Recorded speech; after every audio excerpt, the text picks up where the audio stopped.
Καλησπέρα. Κυρίες και κύριοι, καλώς ήρθατε. Πρώτα απ' όλα, να σας ευχαριστήσουμε για τη σημερινή σας παρουσία σε μία ακόμη εκδήλωση του Συλλόγου μας. Μία εκδήλωση διαφορετική από ό,τι συνήθως. Σήμερα το θέμα μας είναι η παρουσίαση ενός βιβλίου. Ενός βιβλίου με θέμα το χωριό μας, το Γαρέφι. Γαρέφι, τότε και τώρα, του συγγραφέα Στρέπκου Γεώργιου.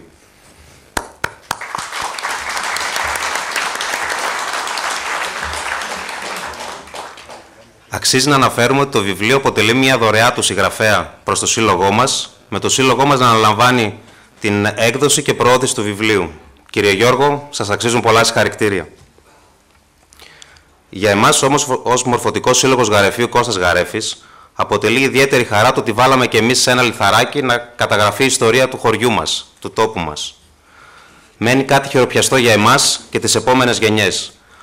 Το ευχαριστώ είναι πολύ λίγο μπροστά σε αυτό που καταφέραμε όλοι μαζί. Συγγραφέας, σύλλογος, χορηγοί και όλοι εσείς που είστε σήμερα εδώ.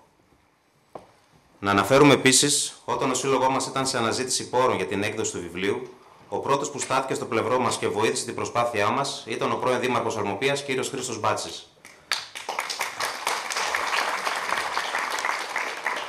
Προσφέροντας ένα πολύ σημαντικό ποσό, καλύπτοντας έτσι μεγάλο μέρος του κόστους, όπως επίσης και πολλοί ακόμη χορηγοί, θα μου επιτρέψετε να κάνω μία σύντομη αναφορά σε αυτούς.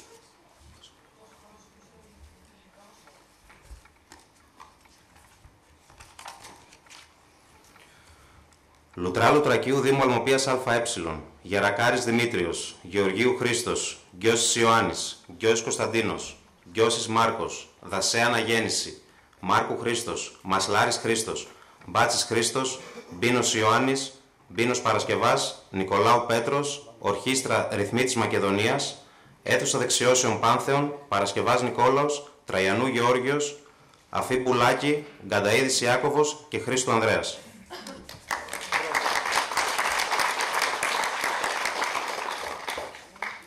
Όσοι έχουμε ήδη διαβάσει το βιβλίο, ταξιδέψαμε στις ιστορίες που ακούγαμε από τους παππούδες μας και τις γιαγιάδες μας. Αλήθεια, πόσοι το έχουμε διαβάσει το βιβλίο? Για να δω. Να αναφέρω επίσης ότι στην είσοδο υπάρχουν βιβλία που μπορείτε μόνο για σήμερα να αγοράσετε ένα με κόστος 10 ευρώ. Να καλωσορίσουμε επίσης στην εκδήλωσή μας τον Περιφερειακό Σύμβουλο κύριο Στεφανίδη, τον εκπρόσωπο της Δημοτικής Αρχής Αντιδήμαρχο κύριο Χατζηδημητριάδη Γεώργιο, τον πρόεδρο της τοπικής μας κοινότητας κύριο Χρήστο Ανδρέα και τον πρώην Υπουργό κύριο Πασχαλίδη Γεώργιο. Κύριε Στεφανίδη, θα απευθύνετε ένα σύντομο χαιρετισμό.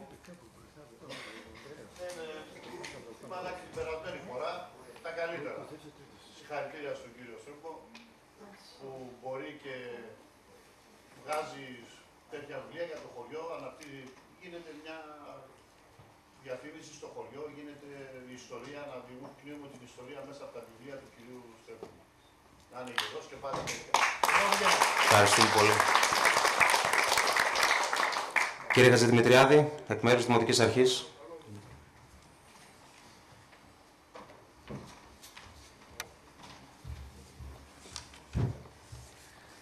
Επίσημος συγκεκριμένοι, φίλες και φίλοι, εκ μέρους της Δημοτικής Αρχής και του Δημάρχου κ. Νίκου Παρουτόγλου, ο οποίος δεν μπόρεσε να είναι σήμερα μαζί μας λόγω του ταξίδιου του στην Αθήνα. Να συγχαρώ τον συγγραφέα για την σπουδαία αυτή δουλειά, να συγχαρώ όλους όσους συνετέλεσαν για να βγει αυτό το αποτέλεσμα και φυσικά το σύλλογο που έβαλε όχι λιθαράκι, νομίζω κοτρώνα έβαλε για να γίνει αυτή η έκδοση. Και προσωπικά και εγώ, επειδή έχω μεγαλώσει σε ένα σύλλογο, ξέρω πόσο σημαντικό είναι το έργο που κάνετε.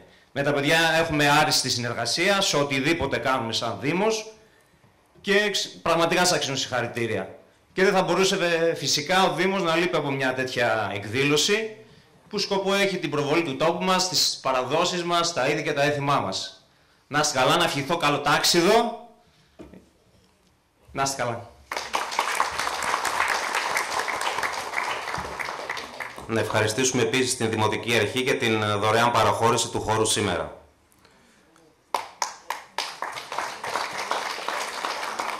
Να προσκαλέσουμε επίσης και για ένα χαιρετισμό τον πρόεδρο της τοπικής μας κοινότητας, κύριο Χρήστο Ανδρέα.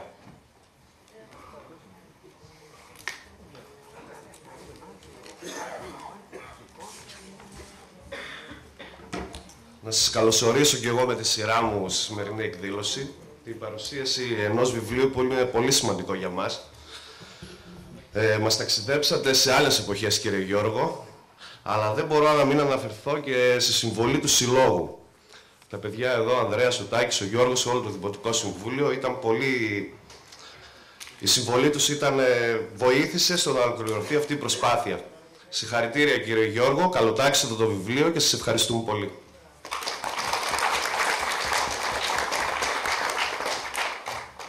Θα ακολουθήσει η παρουσίαση του βιβλίου. Για το βιβλίο θα μιλήσει η Στρέπκο Χρυσάνθη, ενώ αποσπάσματα θα διαβάσουν η Γαβρίλη Άννα και η Στρέπκο Αντιγόνη. Στην επιμέλεια προβολής η Στρέπκο Αθανασία. Με το πέρας παρουσίαση, ο συγγραφέας στη διάθεσή σας για συζήτηση, ερωτήσεις και διάλογο. Αυτά από εμένα. Η προσέλευσή σας είναι συγκινητική. Σας ευχαριστούμε πολύ. Να είστε καλά.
Στο βιβλίο που έγραψες.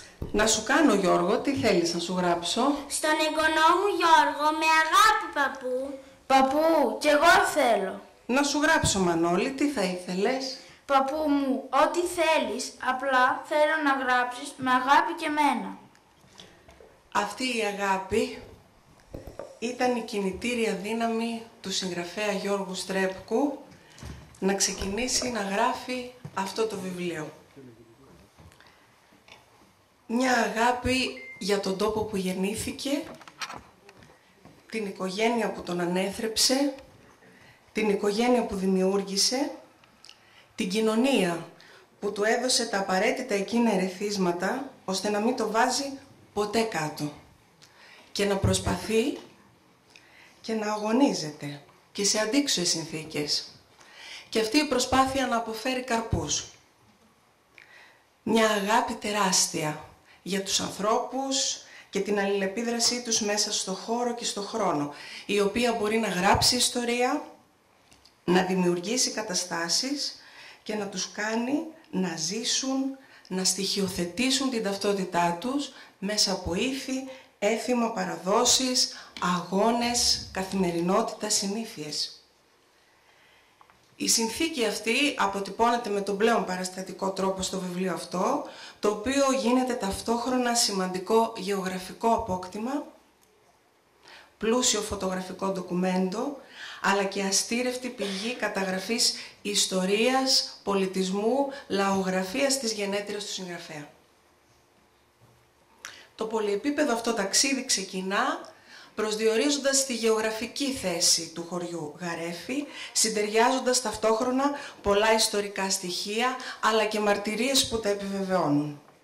Η αφήγηση γίνεται σε τρίτο πρόσωπο και προχωρεί ανεμπόδιστα και ευχάριστα.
το ιστορικό της απελευθέρωσης της Αλμοπίας το 1912 με τη σημαντική και καθοριστική συνδρομή των κατοίκων από το Γαρέφι μέσα από τοπικές μνήμες αλλά και γεγονότα και η περιοχή της Αλμοπίας ως χώρος υποδοχής προσφύγων εξιστορούνται με τρόπο γλαφυρό και ταυτόχρονα άμεσο.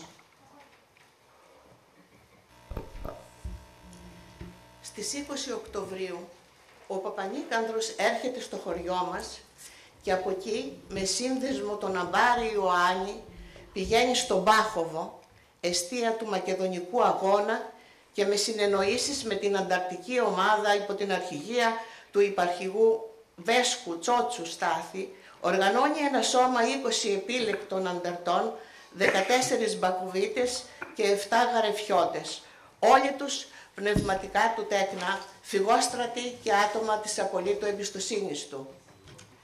Με σωματοφύλακα το συγχωριανό μας Λιάλιο Τραϊανό φτάνει στις 21 του μήνα στην Έδεσα, που είχε απελευθερωθεί και ζητάει από τον φρούραρχο Ανθιπολοχαγό Γεννηματά ένα μικρό στρατιωτικό τμήμα, το οποίο θα παραλάβει την Καρατζόβα από τους Τούρκους.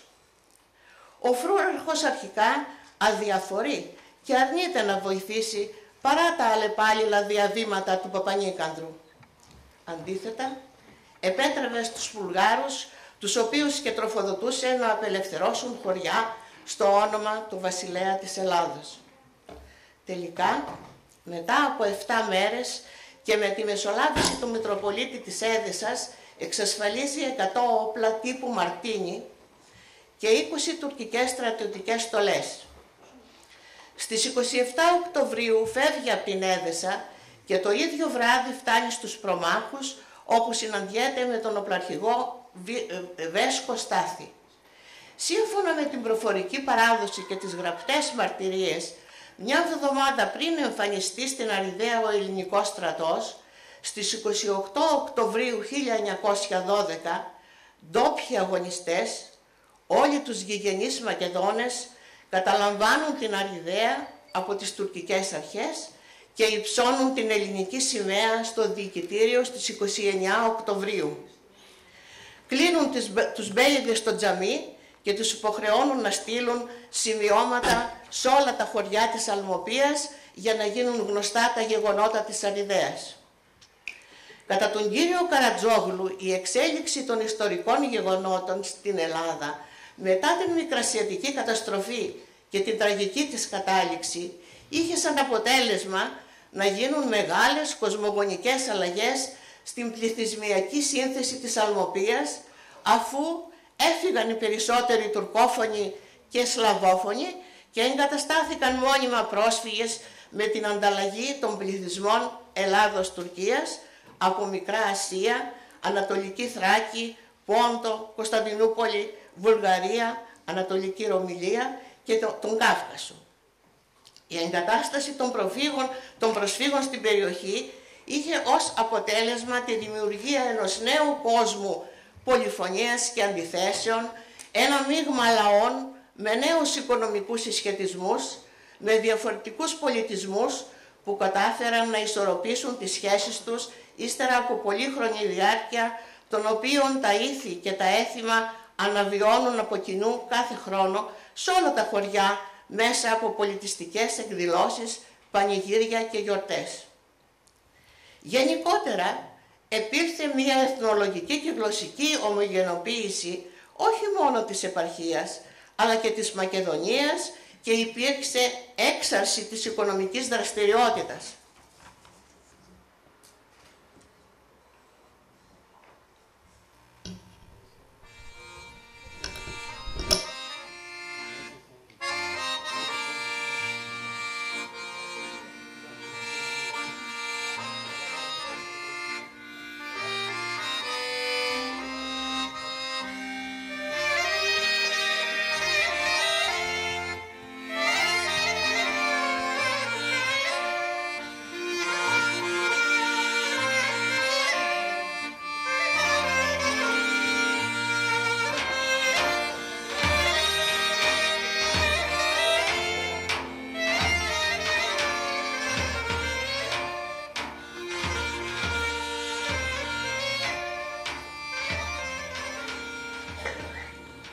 Λίγο πιο μετά παρουσιάζεται η Αριδαία ως κοντινό και απαραίτητο τροφοδοτικό και κοινωνικο-οικονομικό κέντρο. Το τρενάκι της Καρατζόβας, τα θερμά λουτρά Πόζαρ, η Έδεσα, τα αξιοθέατα της περιοχής, μέσα από μια περιγραφή ζωντανή, σχεδόν φωτογραφική, στην οποία μπορεί κανείς νοερά να ακούσει τις συνομιλίες των ανθρώπων, να αντικρίσει με ακρίβεια σχεδόν τόπους, χρώματα, διαδικασίες, συναναστροφές. Εκείνο που πραγματικά σε συνεπέρνει είναι η ακούραστη διάθεση να μοιραστεί ο συγγραφέας με όλους όσους διαβάσουν το βιβλίο του κάθε τι που ο ίδιος έχει ανατρέξει σε άλλες πηγές, που έχει διατηρήσει στη μνήμη του, που έχει ακούσει ή που έχει βιώσει. Διάσπαρτα μπορεί κανείς να διακρίνει και τη μέριμνά του να συνδέσει τον τόπο που μετανάστευσε τη Χαλκιδική και απέκτησε οικογένεια με την Καρατζόβα.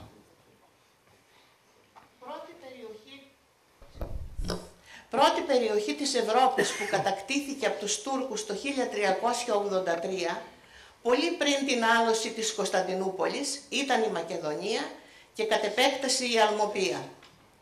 Κατά τη διάρκεια της τουρκοκρατίας υπήρξε δίωξη του μόνιμου πληθυσμού και μετακίνησή του σε διάφορες περιοχές της Μακεδονίας, Παγκαίο, Χαλκιδική.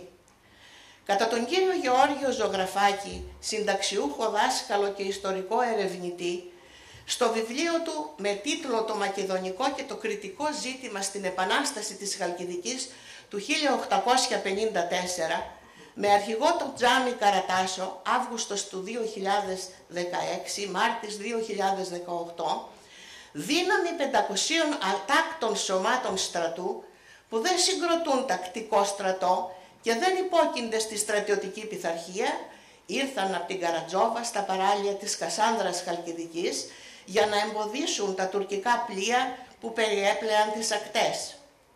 Πιθανόν εκείνα τα σώματα να διασκορπίστηκαν και να εγκαταστάθηκαν στη Χαλκιδική. Στο χωριό Βράσταμα της Χαλκιδικής υπάρχει επίθετο Καρατζοβάλης. Οι 10 κατοικοί του υποστηρίζουν ότι κατάγονται από τον Εξαπλάτανο.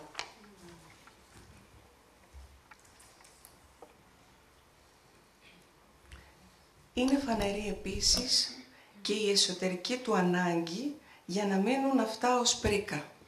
Νέο απόκτημα στους νεότερους και αυτό τον γεμίζει με μια υγιή περηφάνεια. Χαρά και ικανοποίηση για όσα διαδραματίστηκαν στο Γαρέφι, στον τόπο που αγάπησε, όπως πολύ χαρακτηριστικά λέει στο βιβλίο του. Ο τόπος μας είναι το χωριό μας. Τόπος ιδιαίτερος και αγαπημένος. Εκεί πρώτο είδαμε το φως του κόσμου. Τον γνωρίσαμε, ρίξαμε τα πρώτα βήματά μας, μάθαμε τα πρώτα γράμματα και μεγαλώσαμε.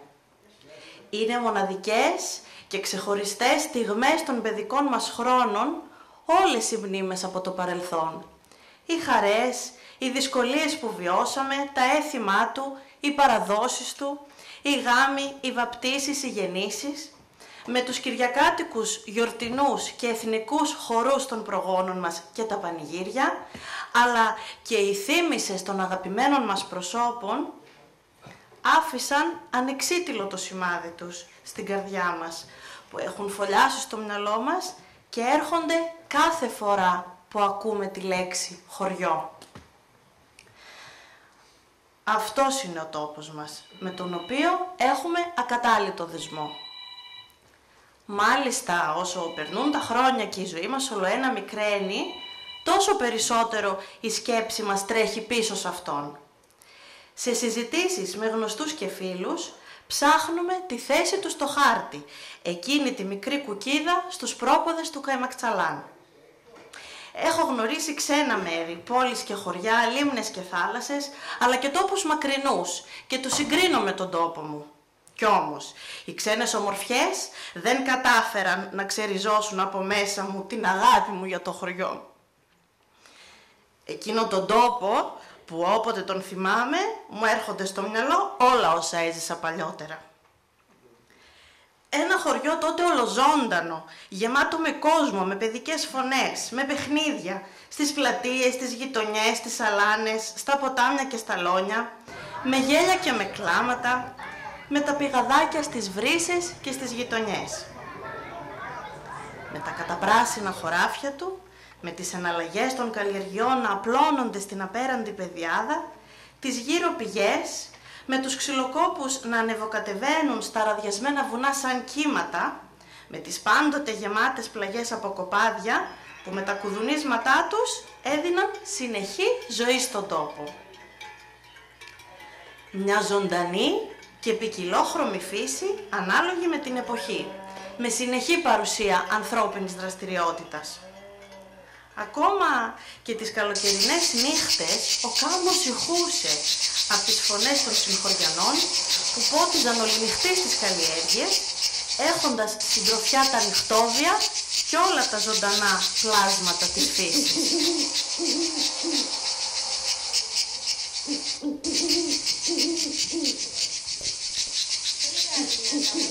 Χαρακτηριστικά που προσδιορίζουν την ανθρωπογεωγραφική αυτή ενότητα του νομού και την κάνουν να ξεχωρίζει. Τα πέτρινα σπίτια των δύο οικισμών, μαζί με τον παραδοσιακό οικισμό στο Άνω Γαρέφι, διατηρούν στην πλειονότητά τους την αρχική τους ταυτότητα. Γίνονται προσπάθειες ανέγερσης σπιτιών ως χώροι φιλοξενίας και επισκεπτών, ώστε να γίνει γέφυρα επικοινωνίας και άνοιγμά του στον έξω κόσμο. Το πολύμορφο και ποικίλο γεωφυσικό του ανάγλυφο, όπου η γύρω ορεινή φύση διατηρεί τον αρχαίγονο ρόλο της. Τα στενά και ανηφορικά σοκάκια, τα καλντερίμια, οι λεγόμενες ούλτσες, στο Άνω Γαρέφι, οι πετρόχτιστες και διαμορφωμένες βρύσες, αλλά και το σύνολο του παραδοσιακού οικισμού, μαρτυρούν την πολύχρονη παράδοση και συνυπάρχουν μέχρι σήμερα. Τα παλιά πετρόχτιστα σπίτια, δείγματα της μακεδονικής αρχιτεκτονικής, με οριζόντιες και κάθετες ξυλοδεσιές, σκεπές, με μεγάλο δοξάτο, με πετρόχτιστους περίβολους που κύκλωναν τα σπίτια, τις αυλές, τους κήπους, τους αποθηκευτικούς και βοηθητικούς χώρους, αχυρώνες, πιπερώνες, υπόστεγα, συνθέτουν όλο το νοικοκυριό ενός αγροτικού σπιτιού.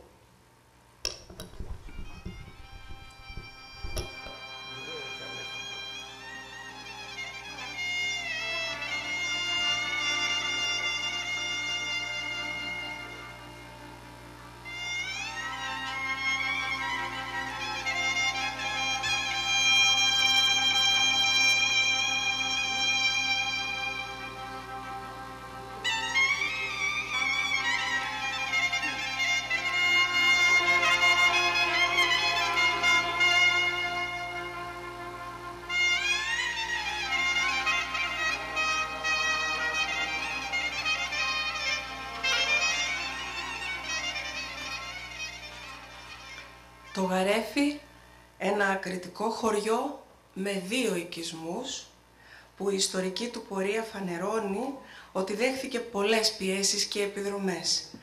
Αλλά η ανθεκτικότητα, ο δυναμισμός και η επιμονή των κατοίκων του αποδείχθηκαν αποτελεσματικά. Κατοίκων που γνωρίζουν πολύ καλά να αγωνίζονται, που πάλεψαν και παλεύουν με τα χωράφια του. Αρκετοί επίσης από αυτούς που μπόρεσαν να διαπρέψουν στις επιστήμες και στα γράμματα και που ποτέ δεν το βάζουν κάτω. Για αυτούς οι δυσκολίες είναι απλά μια κατάσταση την οποία είναι σίγουροι ότι θα την ξεπεράσουν.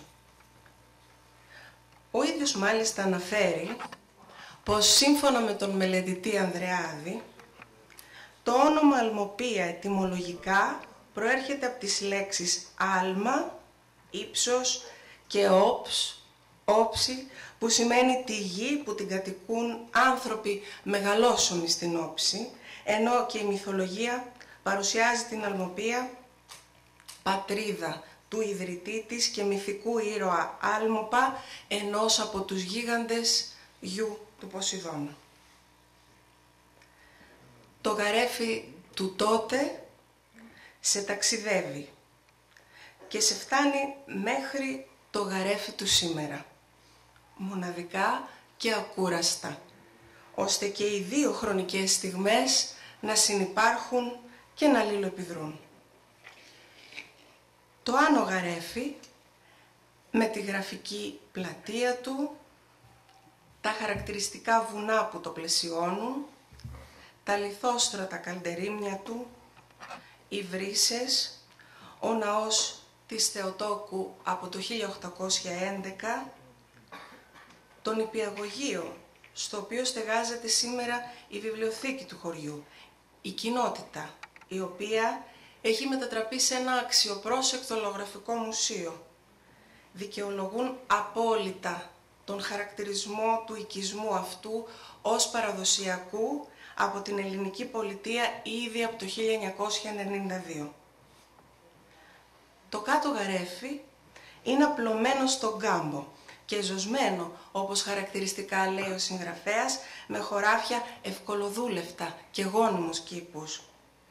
Εκεί εξιστορείται η μετακίνηση των κατοίκων του, περιγράφεται η πλατεία, τα πλατάνια του, η ιστορία του παλιού τζαμιού, αλλά και τα ίχνη των μισογκρεμισμένων νερόμυλων, κοντά στη σημερινή γέφυρα της Σουσίτσας, που ενώνει, αλλά και χωρίζει ταυτόχρονα τους δύο οικισμούς.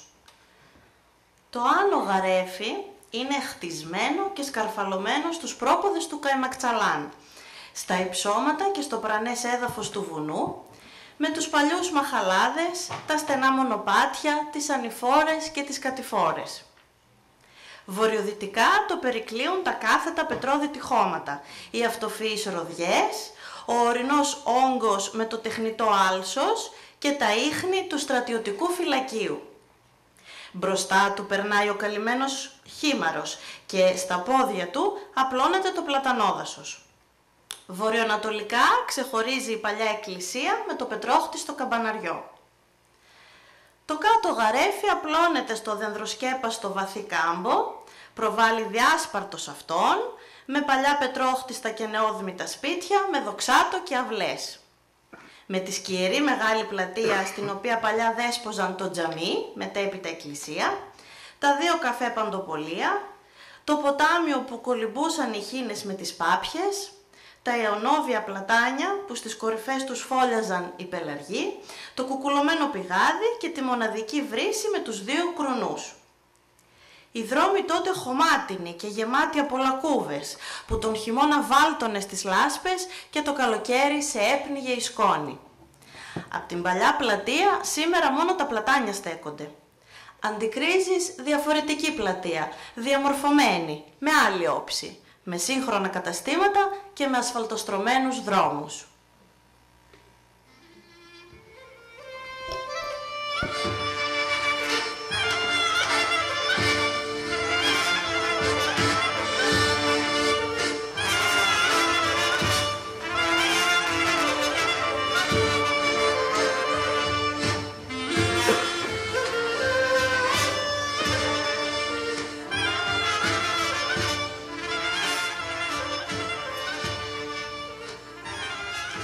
Ξεχωριστή και λεπτομερής αναφορά γίνεται επίσης και στη συμβολή των γαρεφιωτών κατά το Μακεδονικό Αγώνα και φυσικά στη δράση του Κώστα Γαρέφη, ενός από τους πιο δραστήριους πολέμαρχους του αγώνα αυτού, από τον οποίο πήρε και το όνομά του το χωριό. Γεννήθηκε το 1874 στις άνω μιλιές του Πηλίου. Καταγόταν από μεγάλη πολεμική οικογένεια αρματολών της Ρούμελης με σουλιώτικες ρίζες. Ένας από τους πιο δραστήριους αγωνιστές του Μακεδονικού Αγώνα. Μία εξέχουσα ηγετική προσωπικότητα με σημαντική δράση και προσφορά στις περιοχές της Κεντρικής Μακεδονίας, του Ολύμπου, του Βερμίου, της Έδεσσας, της Λίμνης των Γιαννιτσών, της Αλμοπίας και της Καβάλας. Κατά τη διάρκεια του Μακεδονικού Αγώνα μπήκε στη Μακεδονία 2 φορές. Ο Γαρέφης ήταν ένας από τους 200 άνδρες που συγκεντρώθηκαν στην περιοχή με σκοπό να εκπαιδευτούν για το Μακεδονικό Αγώνα, με προορισμό να επανδρώσουν 4 σώματα, τα οποία θα αναχωρούσαν ατμοπλοϊκά για τη Μακεδονία με επικεφαλής αξιωματικούς. Εντάχθηκε στο δεύτερο σώμα με δύναμη 35 ανδρών και με αρχηγό τον υπολοχαγό πυροβολικού Κωνσταντίνο Μαζαράκη.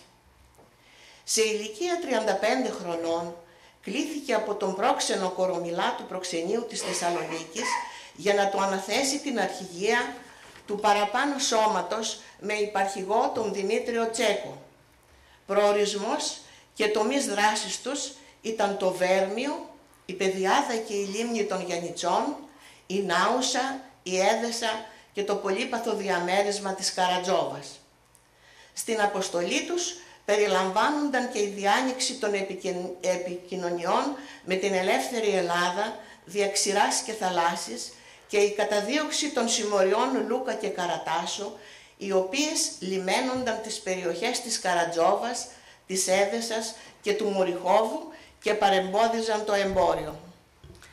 Στο σώμα του, που αποτελούνταν από 22 παλικάρια, εντάχθηκαν ανώνυμοι ντόπιοι κάτοικοι, απλοί πολεμιστές από τα γύρω χωριά, οι οποίοι στάθηκαν στο πλευρό του, μεταξύ των οποίων και πολύ γνωστοί Μακεδονομάχοι, όπως ο Στάθης Βέσκος και ο Χρήστος Καραπάνος από τους προμάχους.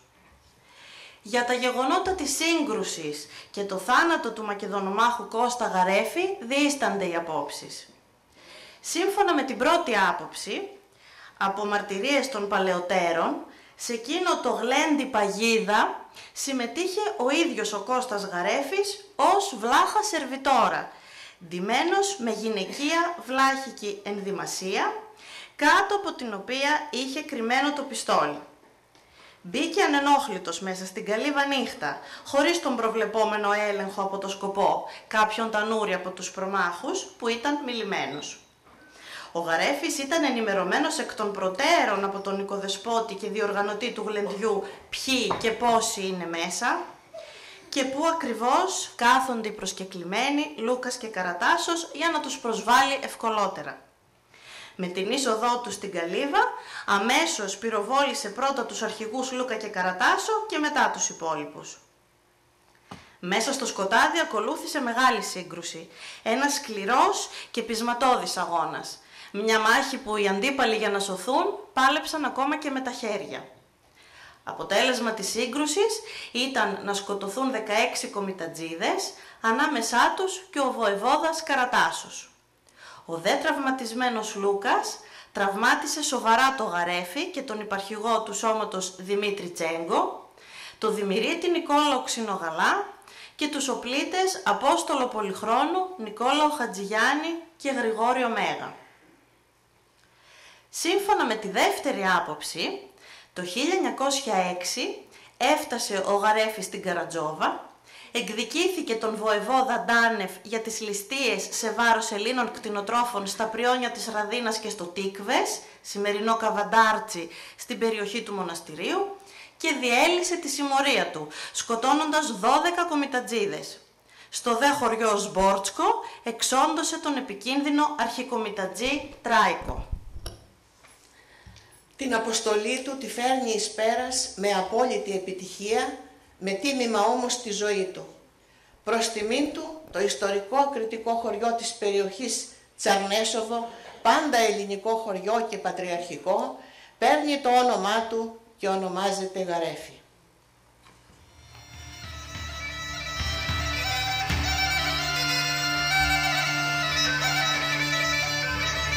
Βουνά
Με την παρέμβαση του Γαρέφη απομακρύνθηκαν οι ληστές της περιοχής και ανακουφίστηκαν οι ντόπιοι από τις συνεχείς βαρβαρότητες, τις ζωοκλοπές και τις καταπιέσεις των Βουλγάρων κομιτατζίδων.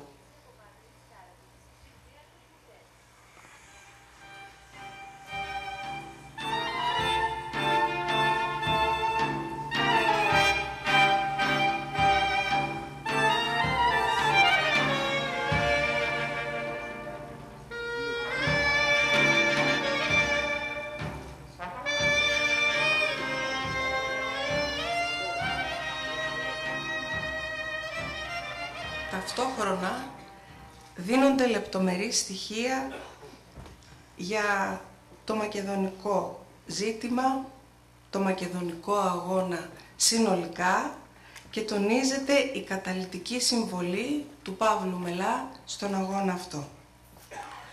Όταν λέμε μακεδονικό ζήτημα, εννοούμε τον αγώνα των εχθρών της Ελλάδας που σκοπό είχαν να αρπάξουν και να απορροφήσουν την ελληνική Μακεδονία, καθώς επίσης και την αντίσταση που πρόβαλε σε όλες τις δυνάμεις η Ελλάδα για να αποτραπεί η εκπλήρωση της άνομης και αστήρικτης αυτής σλαβικής επιδίωξης. Το μακεδονικό είναι μεγάλο και πολύπλευρο. Παρουσιάζει πολλές πτυχές και πολλά πολιτικά, εθνικά αλλά και ιστορικά προβλήματα. Τις τελευταίες δεκαετίες έχει αναζωπυρωθεί και έχει πάρει νέες διαστάσεις, ωστόσο όμως δεν είναι μόνο πρόβλημα της εποχής μας.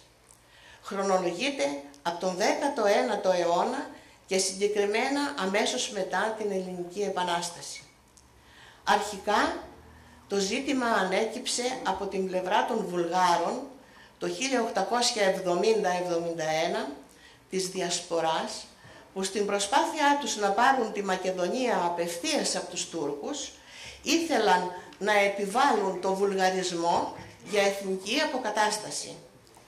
Πρόβαλαν συνεχείς, συντονισμένες και έντονες εδαφικές διεκδικήσεις και προσπάθειες πανσλαβισμού στη Μακεδονία και στη Θράκη, με απειλές, φόνους και εξαγορά συνειδήσεων για να πείσουν τους Σλαβόφωνους πως είναι Βούλγαροι και να τους παρασύρουν στην αυτοκέφαλη βουλγαρική εξαρχία, επειδή με τη συνθήκη του Αγίου Στεφάνου προσαρτούσε τη Βόρεια και την Κεντρική Μακεδονία στη Βουλγαρία.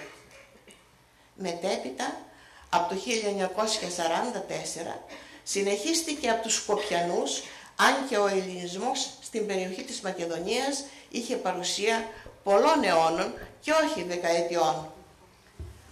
Πολύτιμη και σημαντική η προσφορά του Παύλου Μελά στον αγώνα τον Μακεδονικό. Πληγώθηκε θανάσιμα στην οσφυϊκή χώρα από ισχυρό τουρκικό απόσπασμα 150 ανδρών που κύκλωσε το σπίτι όπου βρισκόταν, προδομένο στο χωριό Στάτιστα. Σήμερα έχει το όνομά του, όπου άφησε την τελευταία του πνοή. Ο θάνατός του φούντωσε τον αγώνα όλων των Ελλήνων, συγκλώνησε την Αθήνα και το έθνος ολόκληρο και έδωσε νέα μορφή στο μακεδονικό αγώνα, αφού ενισχύθηκαν εθελοντικά αντάρτικα σώματα που έφταναν από όλη την Ελλάδα στη Μακεδονία. Γι' αυτό και ο μακεδονικός αγώνας ταυτίστηκε να γιορτάζεται με την ημερομηνία του θανάτου του.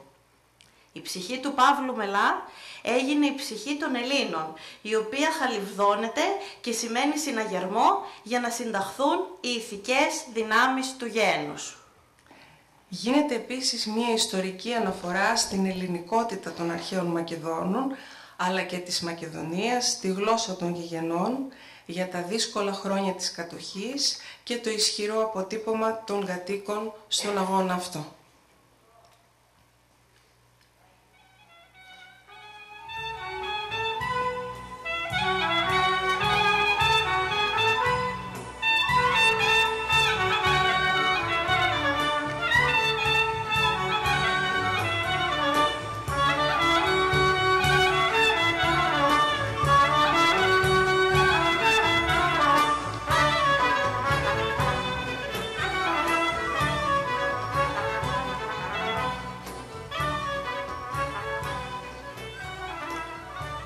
Την ιστορική αφήγηση χαλαρώνει η περιγραφή των εκκλησιών του χωριού, της κοίμησης της Θεοτόκου και του Ευαγγελιστή Ματθαίου και των προσκυνηταριών, ξοκλησιών του, της Ζωοδόχου Πηγής, του Αγίου Γεωργίου και της Αγίας Παρασκευής, αλλά και του Δημοτικού Σχολείου, το χτίσιμο του οποίου ανέλαβε να φέρει εις πέρας ο πατέρας του συγγραφέα και επί σειρά ετών πρόεδρος της κοινότητας Γαρεφείου, Νικόλαος Στρέπκος.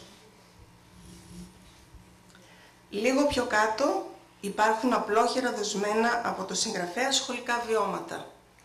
Περιγραφή των μαθημάτων, καθημερινότητα των μαθητών, τρόπος απόδοσης των τιμωριών και των ελάχιστων επιβραβεύσεων ή δυσκολίες, αποδεικνύοντας και τη στενή σχέση του με την εκπαιδευτική πραγματικότητα, όντας ο ίδιος εκπαιδευτικός και διευθυντής σχολείου. Εδώ, ο συγγραφέας αφηγείται σε πρώτο πρόσωπο, με έντονα φανερό τον εξομολογητικό χαρακτήρα, τονίζοντας τα κακώς κείμενα, τους κοινωνικούς και οικονομικούς φραγμούς της εποχής. Πού να θυμηθούμε πως γράφεται το των ρημάτων ή τα ρήματα σε ίζο. Ήμασταν υποχρεωμένοι από την ηλικία των 6 χρόνων να εφαρμόζουμε τους κανόνες της γραμματικής στα γραπτά μας με το φτωχό μας λεξιλόγιο και να μαθαίνουμε απ' έξω τους πολύπλοκους κανόνες. Και όμως τα μαθαίναμε. Στα χρόνια μας έτσι και έκανες ορθογραφικά λάθη ή έβαζες λάθος τόνο ή μιλούσες, η ποινή ήταν δεδομένη. Ή σου τραβούσαν το αυτί ή στις έβριχαν ή έτρωγες βεριές ανάλογα με τον αριθμό των λαθών. Κι αν είχες αυστηρό δάσκαλο, όπως παραδείγματος χάρη τον κύριο Μενέλαο ή τον κύριο Χαράλαμπο, η βέργα μπορεί να έσπαζε στα χέρια σου. Και ο κύριος Μενέλαος βέβαια εισέπρατε την αντίστοιχη ποινή από τους μαθητές του. Έβρισκε δεμένα τα πόδια του γαϊδουριού που πήγαινε έρχονταν από τους προμάχους, σπασμένη τη βέργα και άλλα. Δεν συνέβαινε το αντίστοιχο στον κύριο Χαράλαμπο γιατί ήταν ο διευθυντής.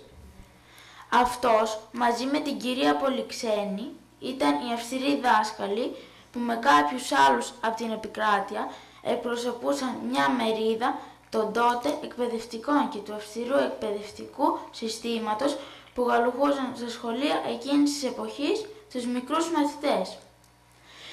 Καθημερινός ήταν ο φόβος και ο τρόμος των μαθητών για το σχολείο. Υπήρχαν βέβαια και εξαιρέσεις. Δεν πρέπει να δικήσουμε τις δασκάλες των 2 μικρότερων τάξεων, την κυρία Λίκη Σιδηροπούλου από το Βορεινό και την κυρία του Λατόκου από τη Δωροθέα.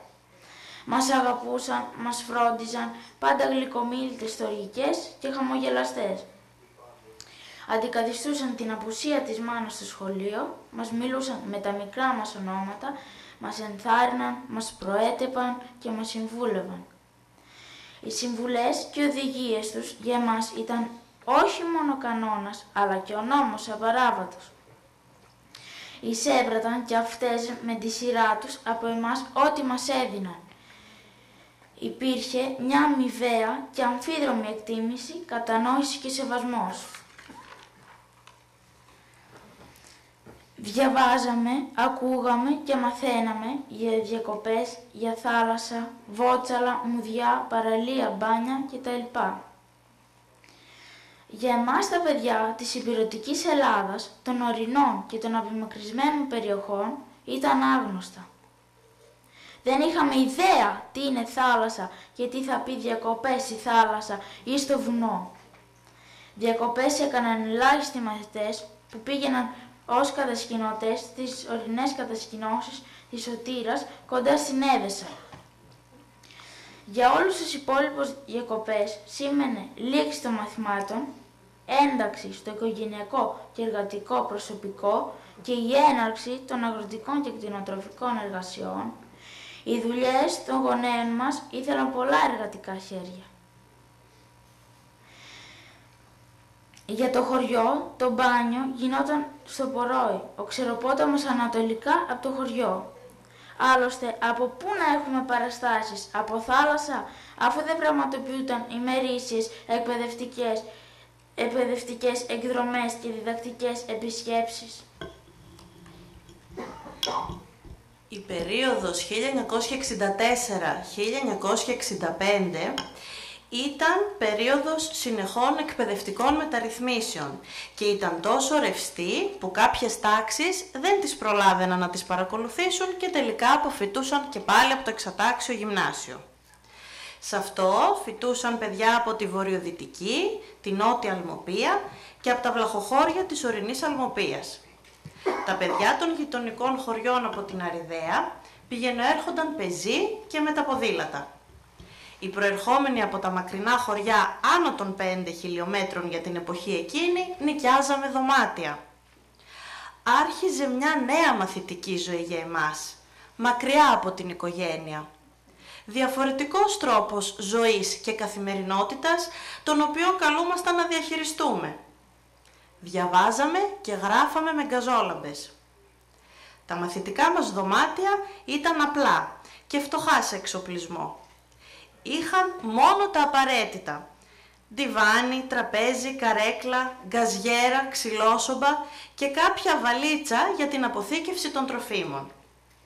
Είχαμε την ευθύνη του φαγητού και της θέρμανσης. Το φαγητό μας ήταν λιτό. Περιελάμβανε αμιλούχα κυρίως γεύματα και ξηρά τροφή. Η μετακίνησή μας από το χωριό προς την Αριδαία και αντίστροφα γινόταν τα Σαββατοκύριακα. Περιμέναμε το Σάββατο με μεγάλη ανυπομονησία και λαχτάρα την επιστροφή στο σπίτι μας, αφού ήταν αισθητή η επιθυμία μας να πάμε στο χωριό.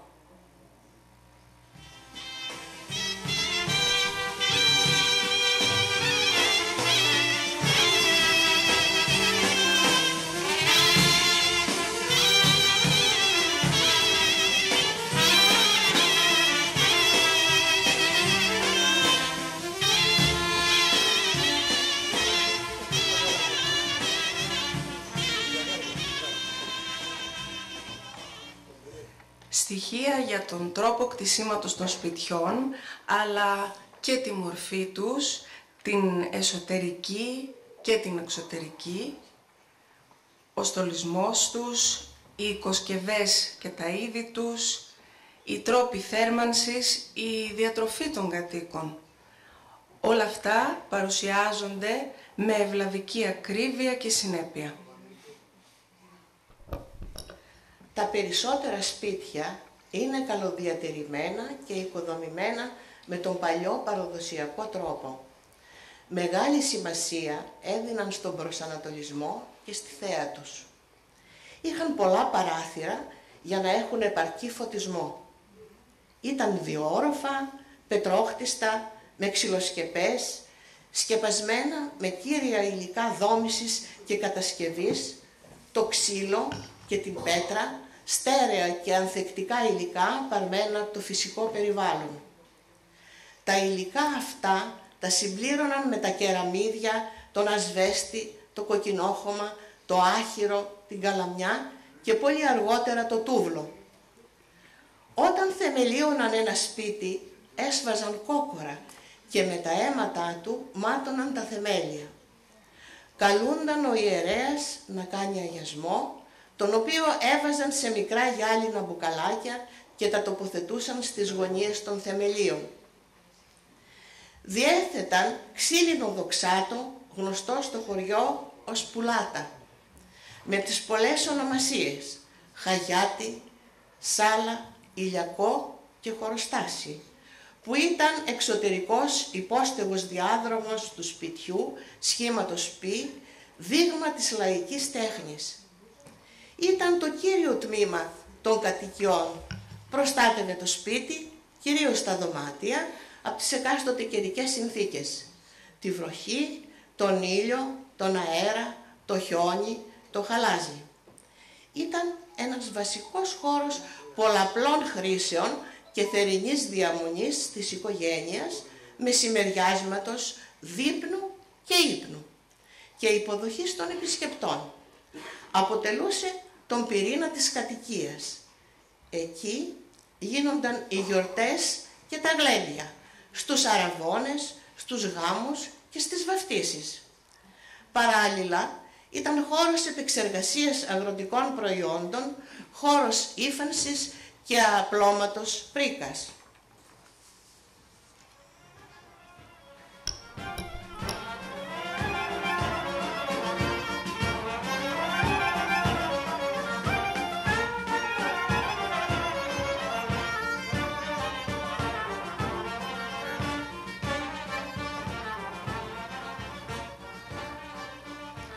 Ξεχωριστή και ιδιαίτερη θέση έχουν στο βιβλίο του Γιώργου Στρέπκου τα ήθη και τα έθιμα του χωριού.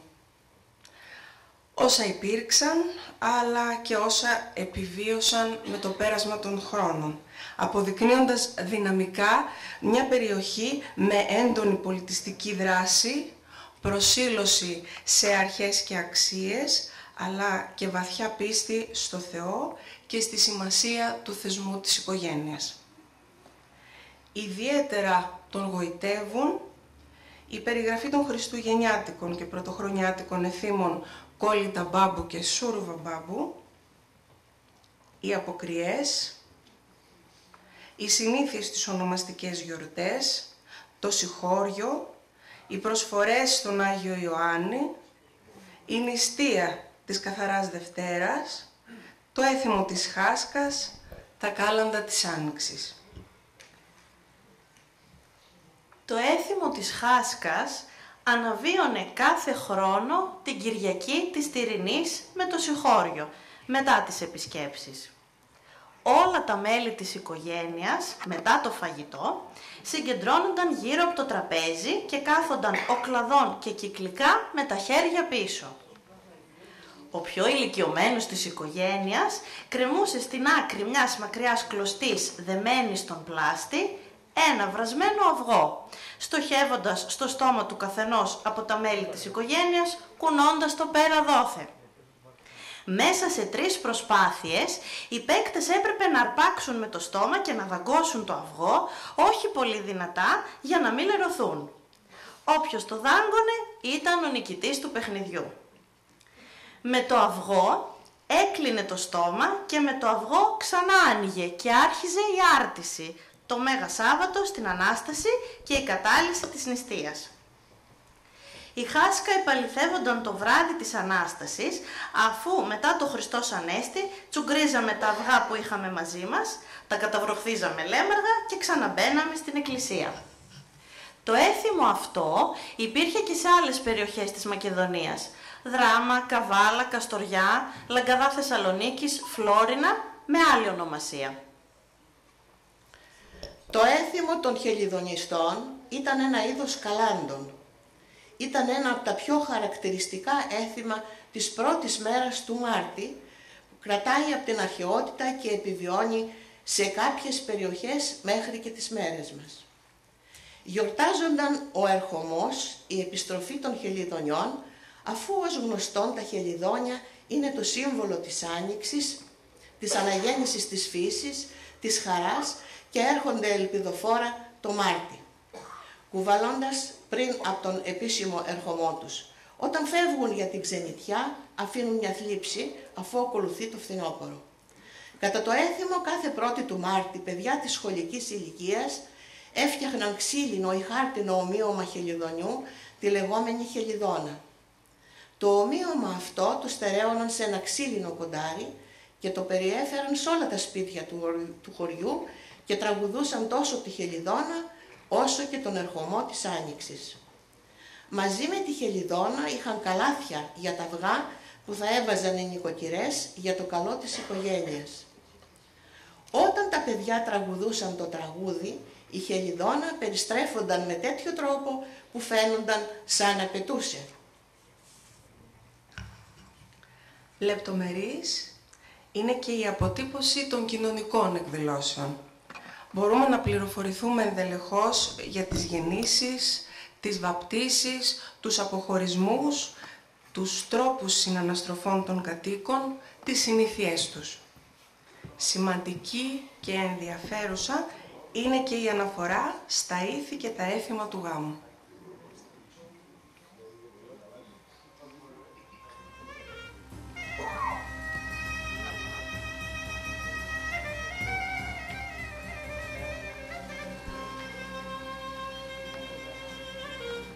Ο γάμος, μαζί με τη γέννηση, αποτελούσαν έναν σημαντικό σταθμό στη ζωή του ανθρώπου. Υποστηρίζονταν από τους γονείς και πλαισιώνονταν από τους συγγενείς με τα πιο έντονα αισθήματα αγάπης και προσοχής. Εκείνα τα χρόνια γίνονταν με τις παραδοσιακές προετοιμασίες. Το άπλωμα της πρίκας, το ζύμωμα των ψωμιών, την Παρασκευή των σιροπιαστών, τα καλέσματα, το ντύσιμο των μελόνυμφων, το φλάμπουρο του γάμου, αφού έτσι το ήθελε η παράδοση, τα ήθη, τα έθιμα της περιοχής και η οικογενειακή αξιοπρέπεια. Αποτελούσε ξεχωριστό γεγονός για τους κατοίκους, οι οποίοι τηρούσαν με προσοχή και ευλάβεια όσα σχετίζονταν με αυτόν. Τέτοια ήταν η βαρύτητα και η σημασία που έδιναν σε αυτόν, που κάθε οικογένεια καλούσε ακόμα και τις ψυχές των νεκρών συγγενών της, ανάβοντας ένα κερί σε κάθε νεκρό παραμονή του γάμου. Ο γάμος μερικές φορές άρχιζε από το Σαββατόβραδο. Τα ψωμιά ζυμώνονταν από την Παρασκευή. Το γλέντι γινόταν ξεχωριστά στα σπίτια των νεόνυμφων. Η Κυριακή ήταν η σημαντικότερη μέρα γιατί είχε βασικές φροντίδες και υποχρεώσεις στα σπίτια των νεόνυμφων. Τους καλεσμένους τους υποδέχονταν εγκάρδια και αυτοί έδιναν ευχές. Κάθονταν χώρια οι άντρες από τις γυναίκες. Ακολουθούσε το κέρασμα.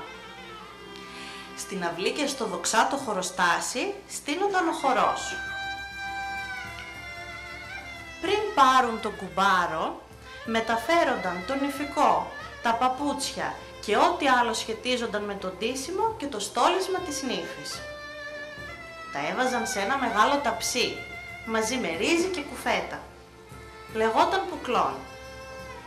Αφού παραδίνονταν το νηφικό, έπαιρναν το κοστούμι του γαμπρού με την αντίστοιχη διαδικασία. Με την άφιξη της πομπής του γαμπρού στο σπίτι του κουμπάρου, στρωνόταν ιδιαίτερο και ξεχωριστό τραπέζι για αυτόν και τους παρακούμπαρους.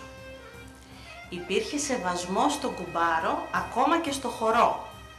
Ο εκάστοτε πρωτοχορευτής κρατούσε το φλάμπουρο και άλλαζε συνέχεια χέρια αφού ήταν η επιθυμία όλων να το χορέψουν. Ήταν η σημαία του γαμπρού και το λάβαρο της γαμήλιας τελετής, το γνωστό στο χωριό ως φουρουγκλίτσα. Στου γαμπρού γινόταν το ξύρισμα από τα μπρατήμια και το ντύσιμό του με τη συνοδεία οργάνων. Στις νύφης, πριν την άφιξη της πομπής του γαμπρού, οι απλωμένοι πρίκα μαζεύονταν και τοποθετούνταν στα βαμμένα μπαούλα σεντούκια για να φορτωθεί για το νέο της σπιτικό. Παράλληλα άρχιζε το ντάρεμα των καλεσμένων από την ύφη. Ως προπομπή της γαμήλιας άφιξης του γαμπρού υπήρχαν οι καβαλάριδες που ήταν οι στενοί συγγενείς και τα μπρατήμια. Οι συγγενείς της νύφης έφραζαν τυπικά την αυλή, συνήθως με ορθογώνιες ξύλινες χάρες και δεν επέτρεπαν την είσοδο. Μετά την πληρωμή άνοιγε η είσοδος. Από εκείνη τη στιγμή και πέρα έσμιγαν τα συμπεθέρια και ξεκινούσε ο κοινός γαμήλιος χορός των συγγενών των νεόνυμφων. Οι μπρατήμισσες κατέβαιναν στην αυλή όπου στεκόταν ο γαμπρός για να του καρφιτσώσουν στο πέτο του σακακιού του ένα γαρίφαλο, προσπαθώντας να του δώσουν και ένα χαϊδευτικό χαστούκάκι επειδή θα του στερούσε τη φίλη τους. Τα δε κουμπαριά πήγαιναν στο δωμάτιο της νύφης για να τις ευχηθούν και να τις φορέσουν τα παπούτσια. Οι άνδρες και φάτοι τραγουδούσαν τραγούδια της τάβλας που είχαν σχέση με τους ήρωες του Μακεδονικού αγώνα και το τοπικό τραγούδι του καπετάν Γαρέφη «Βαριά στενάζουν τα βουνά» καθώς και του Παύλου Μελά. Το νηφικό το χόρευαν ελεύθερα κορίτσια 3 φορές. Ταυτόχρονα γινόταν το φόρτωμα της πρίκας. Ακολουθούσε η τελετή αποχώρησης της νύφης, η οποία βγαίνοντας από το σπίτι συνοδεία οργάνων, σταματούσε σε εμφανές σημείο για να κάνει τις προβλεπόμενες συνήθειες, το σταυρό της, τις 3 υποκλίσεις και το σπάσιμο της κουλούρας ή του ψωμιού στο κεφάλι. Ακολουθούσαν οι νηφιάτικοι χοροί του αποχωρισμού. Η αποχώρηση από το πατρικό της συνοδεύονταν από πυροβολισμούς συγγενών της στον αέρα.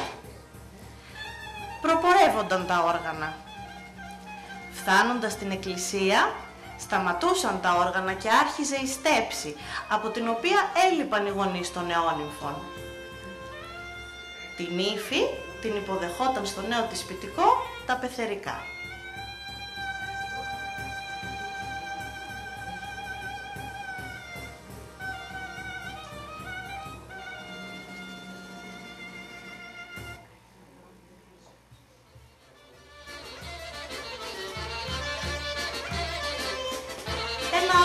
Έθιμο που συνδέονταν με το γάμο ήταν το έθιμο του κλειδώματος, που χάθηκε και αυτό στο παρελθόν.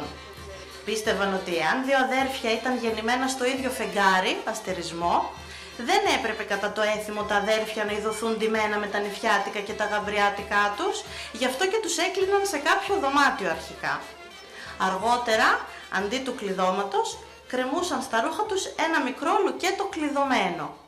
Ήμουν κι εγώ ένας από τους κλειδωμένους στο γάμο της αδερφής μου, 9χρονος τότε.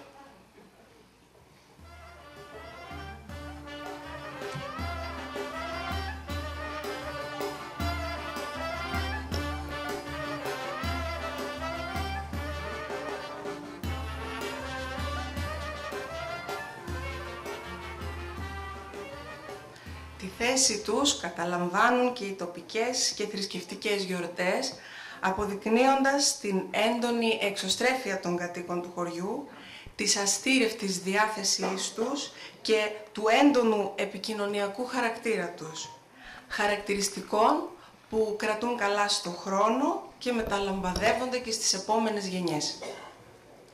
Εορτασμός της κοίμησης της Θεοτόκου.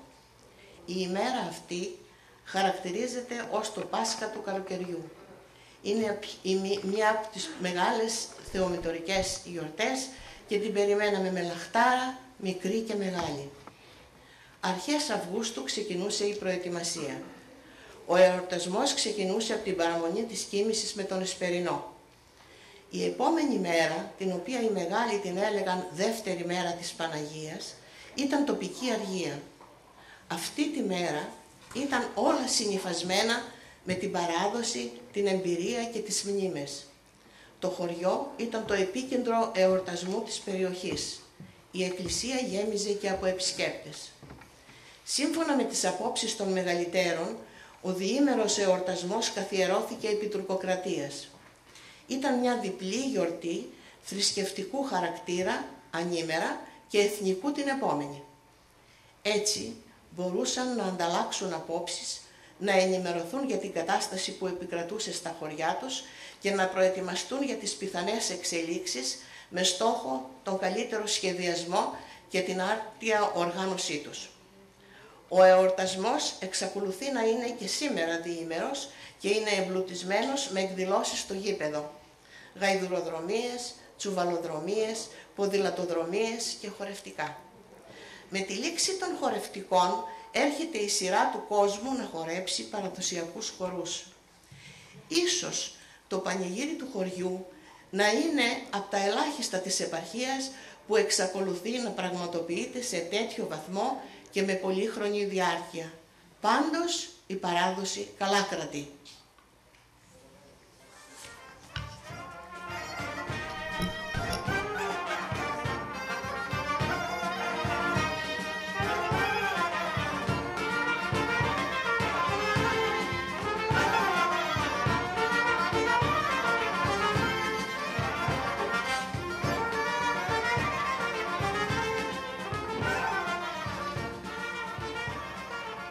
Το ακούραστο αυτό ταξίδι ολοκληρώνεται με την αναφορά στα επαγγέλματα που καταγράφηκαν στο χρόνο, αλλά και σε όσα έχουν επιβιώσει μέχρι σήμερα, καθώς και στις ασχολίες των κατοίκων. Τη γεωργία, τη σπορά, το θερισμό, αλωνισμό, σύροτροφία, κάπνοκαλλιέργεια, κτηνοτροφία, υλοτομία, με κορυφαία την πιπεροκαλλιέργεια. Μέσα Σεπτεμβρίου ετοιμάζονταν οι χώροι και άρχιζε το πρώτο χέρι της συγκομιδής. Οι πιπεριές απλώνονταν επάνω στις χάρες και από κάτω έκαιγαν οι φωτιές που βρίσκονταν σε μικρές αποστάσεις. Η ξύρανση γινόταν σε 24ωρη βάση, αφού ο παραγωγός διανυκτέρευε εκεί. Κατά τη διάρκεια της ξύρανσης και ανά 2 ή 3 μέρες γινόταν το αναποδογύρισμα των πιπεριών μέχρι να φτάσει στο τελευταίο στάδιο. Την περίοδο εκείνη το χωριό ήταν πνιγμένο από τους καπνούς, με έντονη τη μυρωδιά από την ξύρανση. Και αν ήταν καυτερές, το φτάρνισμα ήταν συχνό κυρίως στους αλλεργικούς. Ακολουθούσε το κοπάνισμα, το τσουβάλιασμα και το άλεσμα στους νερόμυλους, όπου γινόταν σκόνη και το παραγόμενο προϊόν ήταν έτοιμο για πώληση. Αυτή η παραδοσιακή διαδικασία επεξεργασίας της ολοκληρώνονταν τέλος Νοεμβρίου με αρχές Δεκεμβρίου. Η πιπεροκαλλιέργεια καθιστούσε την περιοχή της Αλμοπίας μοναδική στην Ελλάδα, αφού το πιπέρι αποτελούσε εξαγώγημο προϊόν. Ήταν ένα εθνικό προϊόν που έχει βραβευτεί στην έκθεση του Αγίου Φραγκίσκου το 1915.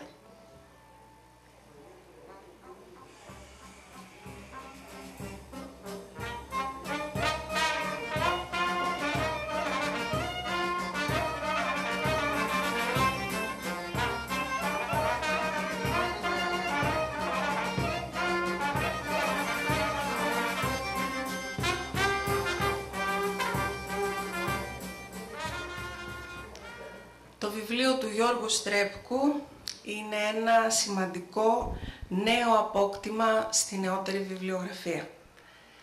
Ένα δημιούργημα της μεγάλης θέλησής του να υπάρξει ένα γραπτό εγχειρίδιο που θα αποτυπώνει όσα η ιστορία κατέγραψε, όσα ο ίδιος βίωσε, όσα η μνήμη συγκράτησε και όσα η μεγάλη αγάπη για τον τόπο του δώρεσε.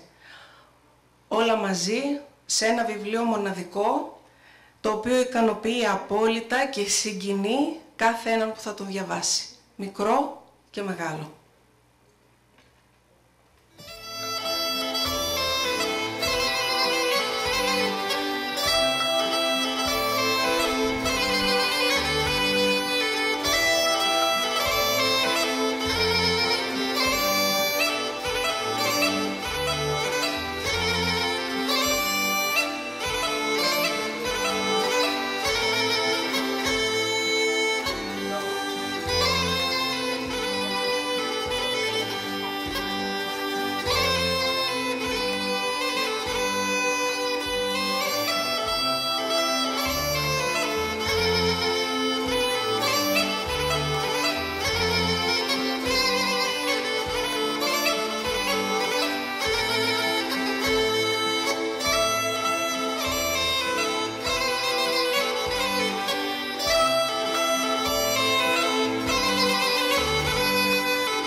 Σας ευχαριστούμε όλους για την παρουσία σας σήμερα εδώ, για την προσοχή σας, για την υπομονή σας, για το χρόνο σας και τη διάθεσή σας κατά τη διάρκεια της εκδήλωσης. Ο επίλογος νομίζω ανήκει στο συγγραφέα.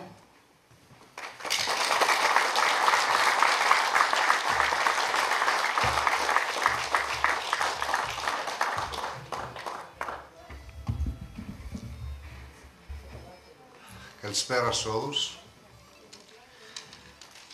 Φίλες και φίλοι συντοπίτες, κύριε Υπουργέ, κύριε Περιφερειακέ Σύμβουλε, εκπρόσωποι της τοπικής αυτοδιοίκησης.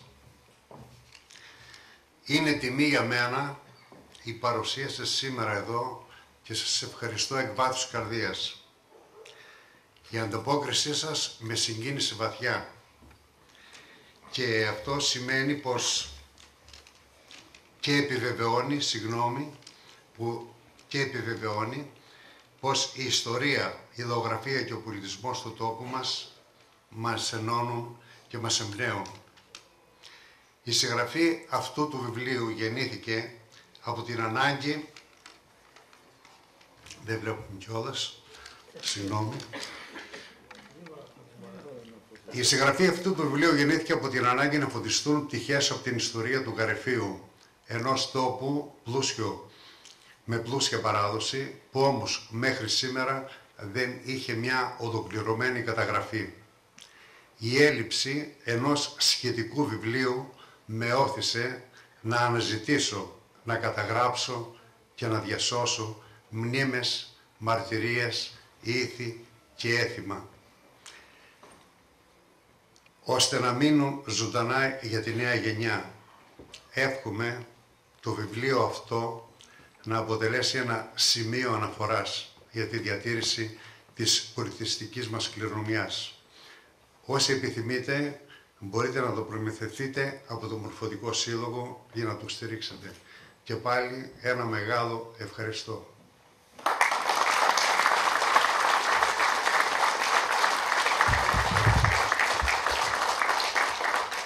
Να προσθέσω ότι καθ' όλη τη διάρκεια της συγγραφής είχα αρρωγό τη σύζυγό μου και βέβαια και τα παιδιά μου, και εκείνο που με συγκίνησε πάρα πολύ είναι ότι όλη μου η οικογένεια έδειξε τέτοιο ενδιαφέρον για το χωριό μου που ίσως να το αγάπησαν και περισσότερο από μένα.